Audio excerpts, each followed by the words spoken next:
Hello students, welcome to numericals of chapter number 2 part 2. Students, आज हम Henry's law के जितने भी न्यूमेरिकल्स है टेक्स्ट बुक में वो एक साथ पढ़ेंगे। कुछ एग्जाम्पल में है, कुछ इन टेक्स्ट में है और कुछ एक्सरसाइज में। So let us see what is Henry's law. Henry's law था at definite temperature the partial pressure of the gas is directly proportional to mole fraction of it. Small p is called partial pressure and x is called mole fraction. If we remove proportional sign there comes constant. तो Henrys law का formula होता है P is equal to KH into X। तो इस पर total 4 numericals हैं। चारों numerical को हम अच्छी तरह से पढ़ेंगे। पहला है एग्जाम्पल नंबर 4, मतलब illustration number 4।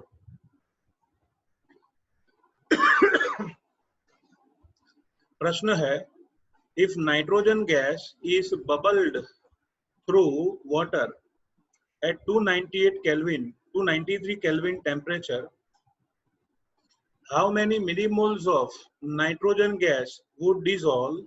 How many, not only mole, millimoles of nitrogen gas would dissolve in 1 liter water?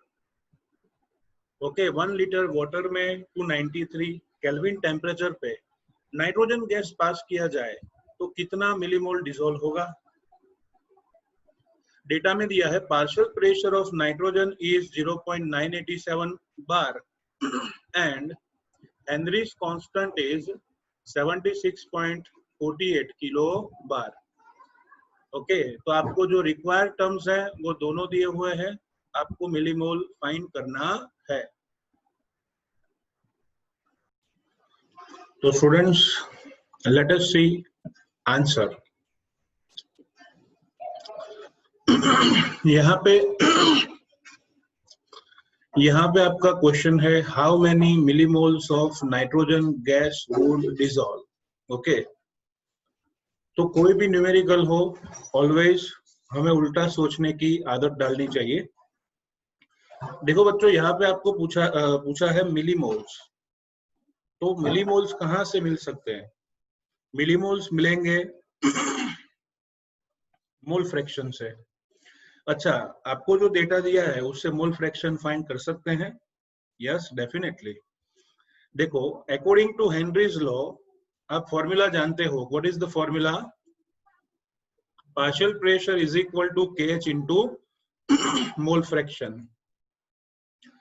Partial pressure is equal to KH into mole fraction.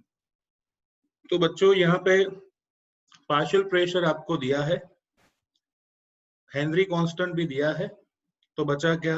Mole fraction. तो मोल फ्रैक्शन को subject of formula बनाओगे, so mole fraction of nitrogen is equal to partial pressure of nitrogen upon KH। तो बच्चों, partial pressure आपको दिया है 0.987, KH value जानते हो 76.48 किलो बार है। ध्यान में रखना, किलो बार माने 1000 बार, इंटू 1000 करना पड़ेगा। अगर आप कैलकुलेशन करोगे so answer will be 1.29 into 10⁻⁻5। और as you know that mole fraction का कोई यूनिट नहीं होता है। ठीक है, चलो, हमने मोल फ्रैक्शन तो ऑब्टेन कर लिया फर्स्ट स्टेप में। अब हम मोल फ्रैक्शन का यूज करके कैसे आगे बढ़ेंगे? Let us see. Mole fraction, उसका यूज करके आगे बढ़ना है। तो चलो बच्चों, mole fraction of nitrogen N2 is equal to क्या आएगा? N2 upon N1 plus N2। 1 for solvent, 2 for solute. लेकिन आपको मैं बता दूं बच्चों, मोल फ्रैक्शन तो देखो 0.0000129, इतना कम है। मतलब सॉल्यूट के मोल्स बहुत कम होने चाहिए। तो मैं लिख सकता हूँ N2 is very very less than N1 so denominator में जो टर्म है n1 plus n2, इसकी जगह पे n1 लिख सकते हैं. So if we ignore n2 in denominator, तो फॉर्मूला क्या होगा? 1.29 into 10 raised to minus 5 n2 जो फाइंड करना है बराबर अपॉन n1.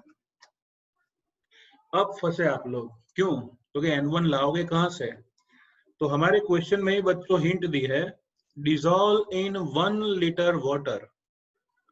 तो बच्चों मोल नंबर लाने के लिए आपके पास वेट चाहिए, वेट, लेकिन यहाँ तो वॉल्यूम दिया है. तो आपको याद होगा डेंसिटी ऑफ वाटर है 1 ग्राम पर ml. डेंसिटी कितनी होती है वाटर की? 1. तो 1 लीटर वाटर क्या हो जाएगा? 1 kg वाटर. और 1 kg को ग्राम में कन्वर्ट करें तो कितना आएगा? 1000 ग्राम. सो डेंसिटी ऑफ वाटर 1 है, तो 1 लीटर बन जाएगा 1 किलोग्राम, मीन्स 1000 ग्राम. चलो एक काम करते हैं, आपको n1 लाना है. n1 मतलब मोल नंबर ऑफ वाटर. तो फॉर्मूला क्या होगा? Mole is equal to weight upon molecular mass. Weight है बच्चों 1000, मोलर मास है 18, तो आंसर इज 55.55 मोल.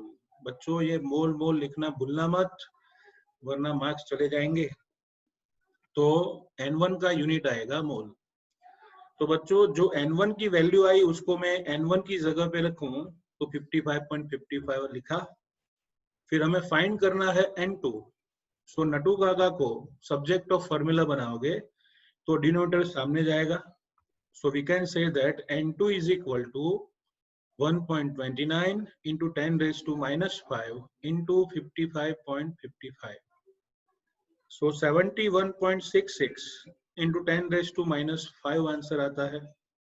लेकिन बच्चों क्वेश्चन में तो आपको पूछा है मिली मोल, तो आप जानते होंगे मिली का मतलब होता है 10 raised to minus 3. तो मुझे 10 raised to minus 5 में से minus 3 में जाना है, मतलब पावर बढ़ानी है, तो डेसिमल पॉइंट 2 बार लेफ्ट साइड जाएगा. तो देखो डिशुम डिशुम, तो आंसर क्या आएगा? 0.7166 into 10 raised to minus 3 mole. So overall 0.7166 millimole is your answer. Understood? This is very simple numerical. First of all Henry constant और पार्शियल प्रेशर दिया है, मोल फ्रैक्शन फाइंड करो. अगर मोल फ्रैक्शन मिल गया, n2 फाइंड करना है तो n1 लाओ. n1 देगा डेंसिटी से, डेंसिटी से वॉल्यूम को वेट में कन्वर्ट करो, मोल नंबर फाइंड करो और वैल्यू रख दो. Okay, now let us see same type of numerical जो दिया है इंटेक्स क्वेश्चन नंबर 7 में. तो साथ में लेते हैं ना. लिखा है Henry's law constant for carbon dioxide soda water gas in water at 298 Kelvin temperature is 1.67 into 10 raised to 8 Pascal. Okay, Pascal में दिया है. Calculate the quantity of carbon dioxide which is dissolved in 500 ml of soda water when packed under 2.5 atmosphere carbon dioxide pressure at 298 Kelvin. 298 Kelvin पे 500 ml का water है, उसमें से CO2 पास किया तो कितना मिलीमोल डिसॉल्व होगा? आपको दिया है पार्शियल प्रेशर एंड KH दोनों. तो लगाओ लगाओ हेनरीज फॉर्मूला लगाओ. What is Henry's formula? Henry's law का फॉर्मूला है partial pressure is equal to KH into mole fraction. बराबर. लेकिन जब भी आप ये फॉर्मूला यूज करो तो दोनों प्रेशर के यूनिट सेम होने चाहिए. तो यहाँ पे आपको पता है हेनरीज कांस्टेंट पास्कल में दिया था, उसको हम एटमॉस्फेयर में कन्वर्ट करेंगे. कैसे? आप जानते हो 1 atmosphere is equal to 1.01 into 10 raise to 5 pascal. तो पास्कल को एटमॉस्फेयर में लाना है तो डिवाइड करो, और एटमॉस्फेयर को पास्कल में ले जाना है तो मल्टीप्लाई करो. मैं यहाँ पे दोनों को एटमॉस्फेयर में ले आता हूँ. तो देखो 1.67 into 10 raise to 8 upon pascal value divide किया तो आंसर आएगा 1.653 इंटू 10 रेज टू 3 एटमॉस्फेयर. नीचे 10⁵ पावर है, ऊपर जाएगा -5, तो ये हुआ इतना। ठीक है,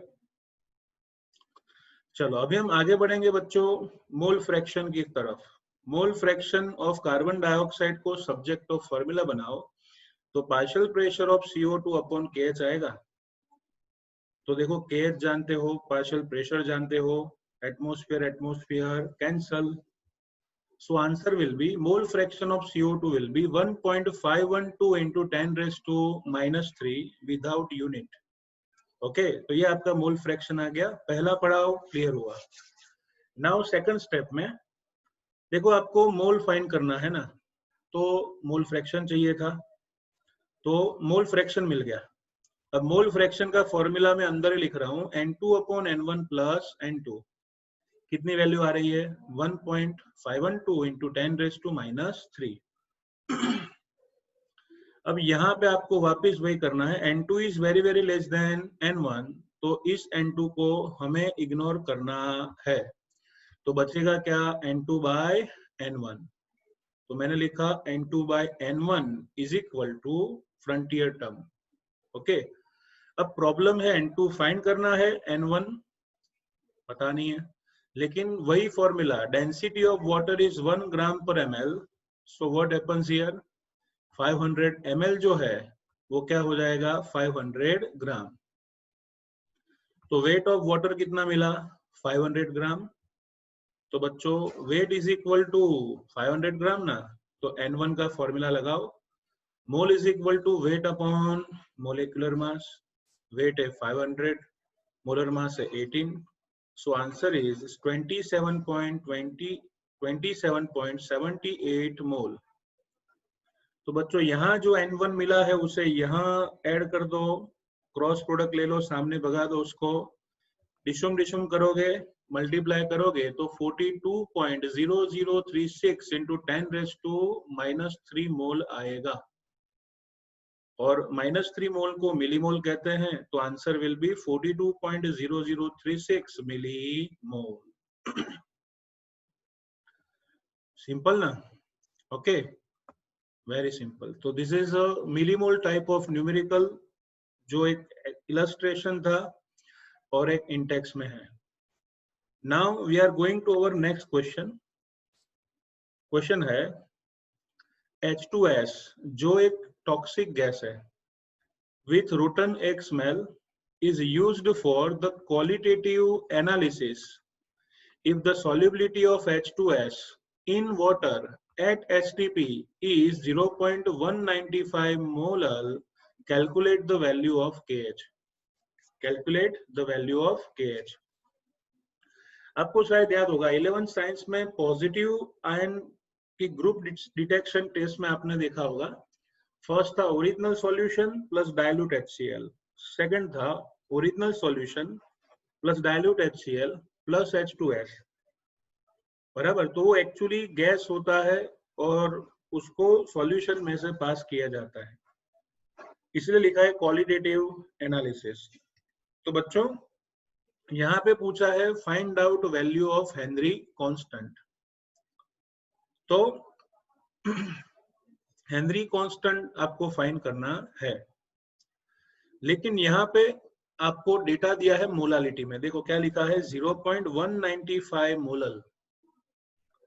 तो रेफरेंस बुक की तरह सॉल्यूशन मत लाना, सीधा इस मेथड से आगे बढ़ो कि H2S गैस का एक्वायर्ड सॉल्यूशन हो और मोलालिटी 0.195 हो, तो direct mole fraction of gas find करना है ना, तो लगाओ shortcut formula X2 is equal to molality upon molality plus 1000 upon M1।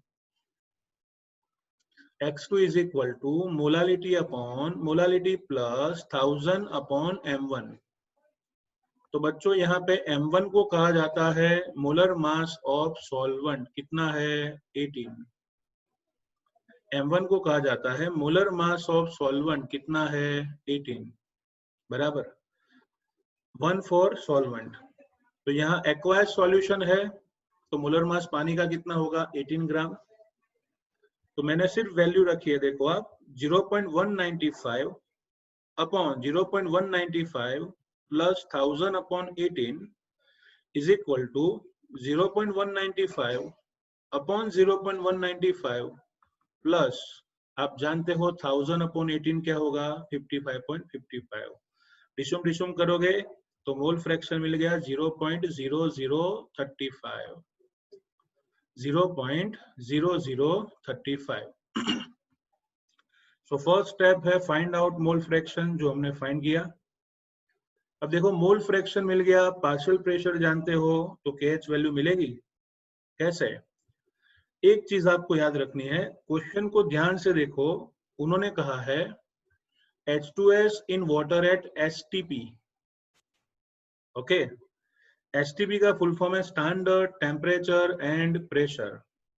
तो परफेक्टली जाना है हमें, STP पे pressure of hydrogen sulphide 1 atmosphere होता है, लेकिन अगर बार में कन्वर्ट करूं तो 0.987 बार आएगा।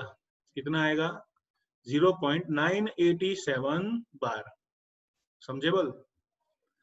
तो मुझे बार में आंसर लाना है ना, और इसीलिए मैं ये वैल्यू यूज करूंगा। तो according to Henry's law, partial pressure of H2S is equal to mole fraction into Henry constant. Henry constant को सब्जेक्ट ऑफ फॉर्मूला बनाओ तो आएगा partial pressure of H2S upon mole fraction of H2S। Partial pressure दिया था, mole fraction हम लाए, तो answer आएगा 282 bar. What is the answer? That is 282 bar. तो दिस इज सिंपल मेथड। यहाँ पे आपको ध्यान रखना है, मोलालिटी दी थी, उसको मोल फ्रैक्शन में कन्वर्ट करके फिर KH फॉर्मूला लगाना है। Okay, last numerical of Henry's law of the textbook is that Henry's law constant for the molality of methane in benzene at 298 Kelvin is 4.27 into 10 raised to 5 millimeter mercury. Calculate the solubility in molality of methane in benzene at 298 Kelvin under 760 millimeter mercury. आपको पूरा question पढ़ के कुछ भी याद नहीं आ रहा है तो पहले कलेक्ट करो डेटा। क्या दिया है? हेनरीज कांस्टेंट KH दिया है। अच्छा, बेंजीन पे ऊपर मीथेन का प्रेशर दिया है, वो भी मिलीमीटर में 760। तो पार्शियल प्रेशर दिया है, हेनरी कांस्टेंट दिया है, तो बोलो मोल फ्रैक्शन मिलेगा। तो बस डायरेक्ट लिख लो ना, here for methane gas Henry constant और पार्शियल प्रेशर दोनों की वैल्यूज आपको दे दी गई है। Henry constant and partial pressure दोनों की वैल्यू दे दी गई है। तो सीधा हेनरीज लॉ लगाओ, partial pressure is equal to KH into mole fraction. What you have to find? Mole fraction. तो मोल फ्रैक्शन को सब्जेक्ट ऑफ फॉर्मूला बनाओ तो आएगा partial pressure upon KH। Values रखने से पहले चेक करो यूनिट सेम होना चाहिए, मिलीमीटर, तो रख दिया। तो your answer should be mole fraction is equal to 1.78 into 10 raised to -3। Okay, यहां तक डिफरेंट रेफरेंस बुक में आंसर दिया है, आपको यहां तक ही करना है। लेकिन मैंने टेक्स्ट बुक में क्वेश्चन एडिट किया है, मैंने पूछा है मोलालिटी ऑफ मीथेन फाइंड करो। Molality of methane in benzene find करना है। तो अगर मोलालिटी पूछी है तो आपको याद होगा आगे न्यूमेरिकल्स में मैंने देखा कि मोलालिटी और मोल फ्रैक्शन का शॉर्टकट रिलेशन क्या है बच्चों? Mole fraction is equal to molality upon molality plus 1000 upon m1। Generally textbook का क्वेश्चन रखें तो आपको मोल फ्रैक्शन लाके न्यूमेरिकल को छोड़ देना है, लेकिन कोई दुष्ट बुद्धि वाला इंसान आगे भी पूछ सकता है ना। क्या पूछेगा कि मीथेन उसकी बेंजीन में मोलालिटी क्या होगी? तो अगर पूछता है तो उसके पास हमारा इलाज है, mole fraction is equal to molality upon molality plus 1000 upon m1। तो सिर्फ मैथमेटिकल कैलकुलेशन है और कुछ नहीं। देख सकते हो आप, देखो मोल फ्रैक्शन आप लाए हो, मैंने रख दिया 0.000178। Molality you have to find molality plus 1000 upon m1. बच्चों ध्यान रखना, जब भी m1 की बात हो सीधा 18 ठपकार नहीं देने का मीन्स 18 तो वाटर का होता है ना, यहाँ पे सॉल्वेंट कौन है, बेंजीन। तो बेंजीन का फॉर्मूला आप जानते हो C6H6, तो m1 इज इक्वल टू क्या आएगा, 6 into atomic mass of carbon plus 6 into atomic mass of hydrogen, तो 72 प्लस 6 टोटल आएगा 78 ग्राम पर मोल। हो गया, तो बस m1 आपने लेना है 78, तो आंसर आएगा उसका 12.82 डिवाइड करके। फिर कुछ नहीं करना है, सामने जो टर्म्स है क्रॉस प्रोडक्ट ले लो, इस पूरे ब्रैकेट को सामने ले जाओ, फिर मल्टीप्लाई करो, जरा जरा छुट्टा छुट्टा छुट्टा, तो 0.0178 इंटू m प्लस डिशोम इंटू डिशोम इज इक्वल टू डिशोम, इन दोनों का multiplication is equal to molality. आई बात समझ में? अब आगे बढ़ते हैं। देखो मोलालिटी और मोलालिटी वाले दोनों टर्म साथ में लेंगे, तो इसको उठा के मैंने सामने लिया तो माइनस होगा, तो आया molality minus 0.00178 m is equal to 0.00228 जो यहाँ पे बचा है।